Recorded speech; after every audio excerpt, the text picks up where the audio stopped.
അമേരിക്കയെ തന്നെ അടച്ചു പൂട്ടുകയാണ്. സാമ്പത്തിക പ്രതിസന്ധി മൂലം ഷട്ട് ഡൗൺ പ്രഖ്യാപിച്ചുകൊണ്ട് രാജ്യം വലിയ രീതിയിലുള്ള പ്രയാസത്തിലേക്ക് നീങ്ങിയിരിക്കുന്നു എന്ന് അമേരിക്കയുടെ മീഡിയകൾ തന്നെ സമ്മതിക്കുന്നു. 5 ലക്ഷം സർക്കാർ ജീവനക്കാർ ശമ്പളമില്ലാതെ അവധിയിൽ പ്രവേശിക്കുന്ന സ്ഥിതിയിലേക്ക് കാര്യങ്ങൾ പോകുന്നു. എന്നാൽ അവധിയിൽ പ്രവേശിച്ചാൽ തൊഴിലാളികളെ പിരിച്ചിടുമെന്ന് അമേരിക്കൻ പ്രസിഡന്റ് ഡൊണാൾഡ് ട്രംപ് പറയുന്നു. വളരെ അപൂർവമായിരിക്കുന്ന സംഭവമാണ് ഇപ്പോൾ യഥാർത്ഥത്തിൽ അമേരിക്കയിൽ നടക്കുന്നത്. ലോകത്താകമാനമുള്ള രാജ്യങ്ങളുടെ വിഷയത്തിലൊക്കെ ഇടപെട്ടുകൊണ്ട് സാമ്പത്തിക പ്രതിസന്ധി ഇല്ലാതാക്കുന്ന അമേരിക്കയെ സംബന്ധിച്ചിടത്തോളം അവിടെ രാജ്യത്തുള്ള പ്രതിസന്ധി ഇല്ലാതാക്കാൻ സാധിക്കാത്തത് എന്തുകൊണ്ട് എന്ന് ഡെമോക്രാറ്റിക് പാർട്ടി അമേരിക്കയുടെ പ്രസിഡന്റിനോട് ചോദിക്കുകയും ചെയ്യുന്നു.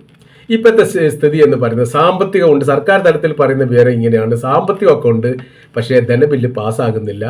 അത് ഒരു ഷട്ട് ഡൗൺ ആയിട്ട് രാജ്യം മാറിയിരിക്കുന്നു. അതുകൊണ്ടാണ് ശമ്പളമില്ലാതെ സേവനം ചെയ്യുന്ന സ്ഥിതിയിലേക്ക് കാര്യങ്ങൾ എത്തുകയാണ്. അങ്ങനെ ആകെക്കൂടെ വലിയ പ്രതിസന്ധിയാണ്. സേവന മേഖല എല്ലാം അടഞ്ഞതിനാൽ ഏതെങ്കിലും ഒരു സഹായത്തിന് വേണ്ടിയിട്ട് സർക്കാർ ഉദ്യോഗ തലത്തിലേക്ക് വിളിക്കപ്പെട്ട് കഴിഞ്ഞാൽ ഇപ്പോൾ ഈ സർവീസ് ഇവിടെ ലഭ്യമല്ല എന്ന മറുപടിയാണ് നൽകുന്നത്. എന്ന് വെച്ചാൽ രാജ്യം അടച്ചിട്ടിരിക്കുന്നു എന്ന് ചുരുക്കം. കഴിഞ്ഞ മെയ് 250 വാർഷികം അമേരിക്കൻ നേവിയുടെ 250 വാർഷികത്തോടനുബന്ധിച്ച് ട്രംപ് രാഷ്ട്രീയ പ്രസംഗം നടത്തി എന്ന് പ്രതിപക്ഷം ആരോപിച്ചതുമായി ഒരു വലിയ വിഷയം നിലനിൽക്കുന്നു. രണ്ടാമത്തെ പ്രശ്നം പറയുന്നത് ആരോഗ്യ പരിരക്ഷ നിർത്തലാക്കിയിരിക്കുന്നു അമേരിക്കൻ സർക്കാർ. ഇത് രണ്ടും അംഗീകരിക്കാൻ വേണ്ടി സാധിക്കില്ല. അങ്ങനെ ഭരണപക്ഷമായിരിക്കുന്ന റിപ്പബ്ലിക്കൻ പാർട്ടിയും പ്രതിപക്ഷമായിരിക്കുന്ന ഡെമോക്രാറ്റിക് പാർട്ടിയും മുഖാമുഖം ഏറ്റുമുട്ടുന്ന ഒരു സ്ഥിതിയിലേക്ക് കാര്യങ്ങൾ പോകുന്നു എന്ന് ചുരുക്കം. രൂക്ഷമായിരിക്കുന്ന സാമ്പത്തിക പ്രതിസന്ധി അതിജീവിക്കാൻ സാധിക്കുന്നില്ലെങ്കിൽ രാജിവെക്കണമെന്ന് ട്രംപിനോട് ആവശ്യപ്പെട്ടു. യുദ്ധമുണ്ടാക്കുകയും കെടുതി ഉണ്ടാക്കുകയും വിഷയങ്ങളുണ്ടാക്കുകയും പ്രശ്നങ്ങളുണ്ടാക്കുകയും മറ്റ് ലോക രാജ്യങ്ങൾക്ക് വലിയ സാമ്പത്തിക സഹായമൊക്കെ പ്രഖ്യാപിക്കുന്ന അമേരിക്കയെ സംബന്ധിച്ചിടത്തോളം സ്വന്തം രാജ്യത്തിലെ പൗരന്മാർക്ക് പരിരക്ഷ നൽകാൻ വേണ്ടി സാധിക്കുന്നില്ലെങ്കിൽ ഒരു രാജ്യത്തിൻ്റെ നേതൃസ്ഥാനത്ത് ഇരിക്കാൻ നിങ്ങൾ യോഗ്യരല്ല എന്ന് പോലും പറഞ്ഞിടത്തേക്ക് സാഹചര്യങ്ങൾ പോയിക്കൊണ്ടിരിക്കുകയാണ്. പണമുണ്ട്, പക്ഷേ ചെലവഴിക്കാൻ സാധിക്കുന്നില്ല. ബില്ല് പാസ്സാകുന്നില്ല. ദേശീയ പാർക്ക് പോലും അടച്ചിരുന്നത്തേക്ക് സ്ഥിതികൾ പോകുന്നു. പ്രതിപക്ഷം സഹകരിക്കുന്നില്ല. അതായത് സെനറ്റിൽ ജനപ്രതിനിധി സഭയിലും സെനറ്റിലും ബില്ലുകൾ പാസ്സാക്കാൻ വേണ്ടിയിട്ട് ഭരണപക്ഷവും പ്രതിപക്ഷവും തമ്മിൽ യോജിച്ചുകൊണ്ട് വോട്ട് രേഖപ്പെടുത്തുക എന്നത് സ്വാഭാവികമാണ്. അതാണ് ചെയ്യേണ്ടത്. ഒക്ടോബർ 1 അമേരിക്കയിൽ സാമ്പത്തിക വർഷം തുടങ്ങുന്നത്. അതോടനുബന്ധിച്ചുകൊണ്ട് ധനബില്ല് സാധാരണഗതിയിൽ പാസ്സാക്കണം. അമേരിക്കൻ കോൺഗ്രസ് ആണ് ധനബില്ലുമായിട്ട് ബന്ധപ്പെട്ട കാര്യത്തിനെ കുറിച്ച് വിശദീകരണം നൽകുക, പിന്നെ വോട്ടെടുപ്പ് നടത്തുകയാണ് സാധാരണ ചെയ്യാറുള്ളത്. രാജ്യത്തിന്റെ ട്രംപ് പറഞ്ഞിരിക്കുന്ന കാര്യം, പ്രതിപക്ഷത്തിനെതിരെ രൂക്ഷമായിരിക്കുന്ന ആരോപണം അല്ലെങ്കിൽ പരാതികളൊക്കെ ട്രംപ് പറയാറുണ്ട്. അതിൽ വളരെ പ്രധാനമായിരിക്കുന്ന കാര്യം ഒരു പറയുന്നത് രാജ്യാതിർത്തിയിലൂടെ ക്രിമിനലുകൾക്ക് രാജ്യത്തിന്റെ അകത്തേക്ക് പ്രവേശിക്കാനുള്ള അനുമതി നൽകണം എന്നാണോ നിങ്ങൾ പറയുന്നത് എന്ന് ചോദിക്കുക. വിസ ചട്ടങ്ങൾ ഇളവ് ചെയ്തതുമായി ബന്ധപ്പെട്ട കാര്യം ബൈഡന്റെ കാലത്തുണ്ടായിരുന്നു. അതിന് വലിയ നിയന്ത്രണങ്ങൾ കൊണ്ടുവരികയും രാജ്യത്തുള്ള പ്രവാസികളുമായിട്ട് നിൽക്കുന്ന ആളുകളെ രാജ്യം വിട്ടു പോകാൻ വേണ്ടിയിട്ട് വിസ എക്സിറ്റ് അടിച്ചുകൊണ്ട് രാജ്യത്ത് പുറത്തേക്ക് കടത്തി വിട്ടതുമായി ബന്ധപ്പെട്ട ചോദ്യം ചെയ്യലിന് മറുപടിയായിട്ടാണ് അവർ പറയുന്നത്. അപ്പോൾ ഈ വോട്ടെടുപ്പ് സംവിധാനത്തെക്കുറിച്ച് അതിൻ്റെ കൂടെ വിശദീകരിച്ച് പറയുന്നത് സെനറ്റും ജനപ്രതിനിധി സഭയുമാണ് വോട്ട് ചെയ്യേണ്ടത്. അത് ഒന്നുകിൽ വോയിസ് വോട്ട് ഉണ്ടാവും, അല്ലെങ്കിൽ ഡിവിഷൻ വോട്ട് ഉണ്ടാവും, അല്ലെങ്കിൽ റെക്കോർഡിംഗ് വോട്ട് ഉണ്ടാവും. 3 തരത്തിലാണ് വോട്ട് രേഖപ്പെടുത്താറുള്ളത്. പ്രതിപക്ഷത്തിൻ്റെ വോട്ടുമായിട്ട് ബന്ധപ്പെട്ട് കമ്പയർ ചെയ്ത് കഴിഞ്ഞിട്ട് അതിൽ ഭൂരിപക്ഷത്തിൻ്റെ അടിസ്ഥാനത്തിൽ ജനാധിപത്യ പ്രക്രിയ പ്രകാരം തിരഞ്ഞെടുക്കുന്ന രീതിയാണ് അവിടെ ഉണ്ടാവാറുള്ളത്. ഈ വിഷയവുമായിട്ട് ബന്ധപ്പെട്ട് അതൊന്നും നടക്കുന്നില്ല എന്ന് മറ്റൊരു വശം. അമേരിക്കൻ കോൺഗ്രസ് ആണ് ബജറ്റ് നമ്മൾ പറഞ്ഞു പാസ്സാക്കാൻ വേണ്ടിയിട്ടുള്ള അനുമതി കാര്യങ്ങളൊക്കെ നൽകുന്നത്. ആദ്യത്തെ ഘട്ടത്തിൽ തന്നെ താൽക്കാലികമായിട്ട് ധനസഹായം നൽകാനും അവർക്ക് എന്ത് ചെയ്യാൻ അധികാരമുണ്ട്. അംഗീകരിക്കാതിരിക്കുന്ന സമയത്ത്, അതായത് ഈ കാര്യങ്ങളൊന്നും നേർക്കുനേരെ അംഗീകരിക്കാത്ത ഒരു സ്ഥിതി വന്നാൽ പിന്നെ ഷട്ട് ഡൗൺ ആണ്, രാജ്യം അടിച്ചിടുന്ന രീതിയിലേക്ക് വരും. ഇപ്പോഴത്തെ അമേരിക്കയുടെ അവസ്ഥ വളരെ അത്യാവശ്യമായിരിക്കുന്ന സംഭവങ്ങൾ മാത്രമേ അവരുടെ സേവനമായിട്ട് ലഭിക്കുന്നുള്ളൂ. അതിൽ പോലീസ് സേവനം, സൈന്യം, ആശുപത്രി, എയർപോർട്ട് അങ്ങനെ തുടങ്ങിയത്.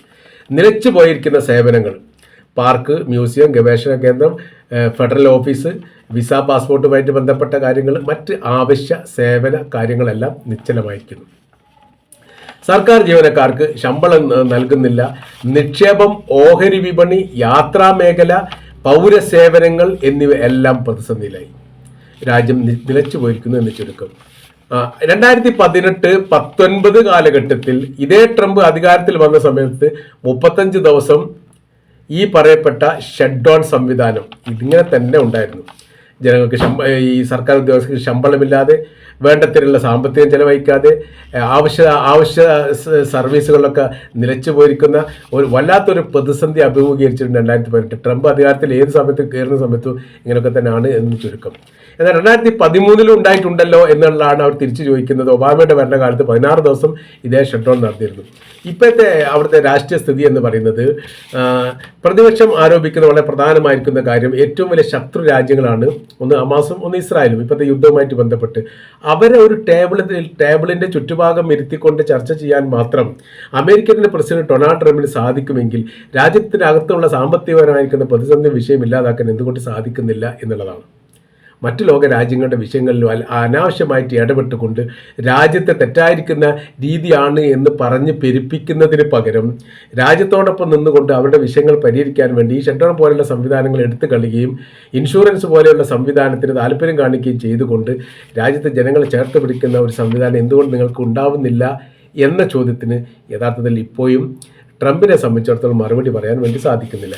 ഇപ്പോൾ അവരെ സംബന്ധിച്ചിടത്തോളം, അമേരിക്കയെ സംബന്ധിച്ചിടത്തോളം അവർ വല്ലാത്ത രീതിയിൽ നാണുകെട്ടിരിക്കുകയാണ് ലോകത്തിന് മുൻപിൽ.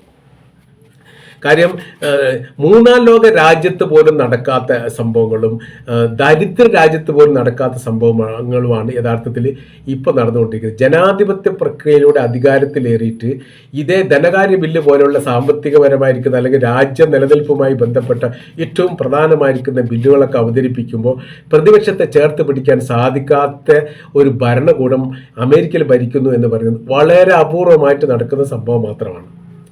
അപ്പോൾ ഈ പ്രതിസന്ധി അതിജീവിക്കാൻ വേണ്ടി സാധിച്ചിട്ടില്ലെങ്കിൽ യഥാർത്ഥത്തിൽ സാമ്പത്തിക തകർച്ച തന്നെ ഉണ്ടാവും.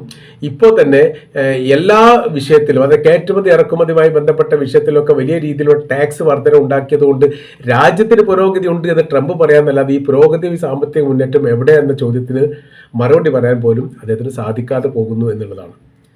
അപ്പോൾ രാജ്യം മുന്നോട്ട് വെക്കുന്ന ദർശനവും കാഴ്ചപ്പാടിനും അപ്പുറം വ്യക്തിപരമായ രീതിയിലുള്ള താല്പര്യങ്ങൾക്ക് രാജ്യത്തെ ഉപയോഗിക്കുന്ന ഒരു സാഹചര്യമാണ് യഥാർത്ഥത്തിൽ ഉക്രൈൻ വിഷയത്തിലും പാലസ്തീൻ ഇസ്രായേൽ വിഷയത്തിലും ഉണ്ടായിരിക്കുന്നത്.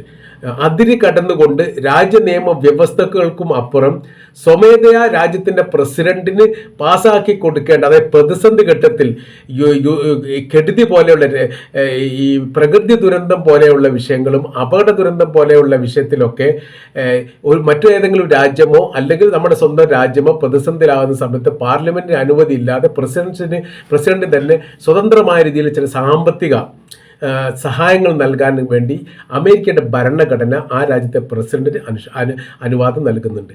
എന്നാൽ ട്രംപ് ആണെങ്കിലും ബൈഡൻ ആണെങ്കിലും ഈ സമയമൊക്കെ ഈ അവസരങ്ങളൊക്കെ ഉപയോഗിച്ചത് യുദ്ധത്തിന് വേണ്ടിയിട്ടാണ്, ഇസ്രായേലിന് വേണ്ടിയിട്ട് ഈ ഗസക്കെതിരെ യുദ്ധം ചെയ്യാൻ വേണ്ടി ഉപയോഗിച്ചു എന്നുള്ള ആരോപണം വീണ്ടും പ്രതിപക്ഷം പറഞ്ഞിരിക്കുന്നു. അപ്പോൾ ഇങ്ങനത്തെ ഒരു അവസ്ഥകൾ ഉണ്ടാകണം. ജനാധിപത്യ പ്രക്രിയയിലൂടെ അധികാരത്തിലേറി കഴിഞ്ഞാൽ ഏകാധിപത്യ പ്രക്രിയ അല്ലെങ്കിൽ ആ പ്രവൃത്തികൾ തുടരുകയും ചെയ്യുന്ന, അല്ലെങ്കിൽ അതിനനുസരിച്ച് രാജ്യത്തിൻ്റെ നിയമവ്യവസ്ഥയെ മാറ്റം വരുത്തുന്ന ഒരു പ്രവൃത്തിയാണ് സാധാരണഗതിയിൽ അമേരിക്ക ചെയ്യാറുള്ളത്. തിരഞ്ഞെടുക്കുമ്പോൾ വിശാലമായിരിക്കും ജനാധിപത്യമാണ്. ലോകാടിസ്ഥാനത്തിൽ ഏറ്റവും വലിയ ജനാധിപത്യ രാജ്യങ്ങളിൽ ഒന്നായിട്ടാണ് അമേരിക്ക കാണുന്നത്. തിരഞ്ഞെടുത്ത് കഴിഞ്ഞാലോ പിന്നീട് ഏകാധിപത്യമാണ്. സർവാധിപത്യം ആവാഹിച്ചുകൊണ്ട് വളരെ രൂക്ഷമായ രീതിയിൽ പ്രതിപക്ഷത്തെയും മറ്റു ലോക രാജ്യത്തെയും കാണുന്ന ഈ അവസ്ഥകൾക്കും സാഹചര്യങ്ങൾക്കും മാറ്റം വരണം എന്നുള്ള അഭിപ്രായം യഥാർത്ഥത്തിൽ ഇപ്പോൾ പ്രതിപക്ഷം തന്നെ ഉന്നയിച്ചിരിക്കുകയാണ്. ആ കാര്യം അവർ പറയുന്നുണ്ട്. ഡെമോക്രാറ്റിക് പാർട്ടി ചരിത്രത്തിൽ ഏറ്റവും വലിയ ദുരന്ത നാളുകളിലൂടെയാണ് അമേരിക്കയെ കൊണ്ടുപോകുന്നത്. റിപ്പബ്ലിക്കൻ പാർട്ടിയുടെ നേതാവായിരിക്കുന്ന ഡൊണാൾഡ് ട്രംപ് എന്നുള്ള ആരോപണം ഇതോടനുബന്ധിച്ച് തന്നെ ഉന്നയിച്ചിരിക്കുന്നു എന്നാണ് നമ്മൾക്ക് മനസ്സിലാക്കാൻ വേണ്ടിയിട്ട് സാധിക്കുന്നത്.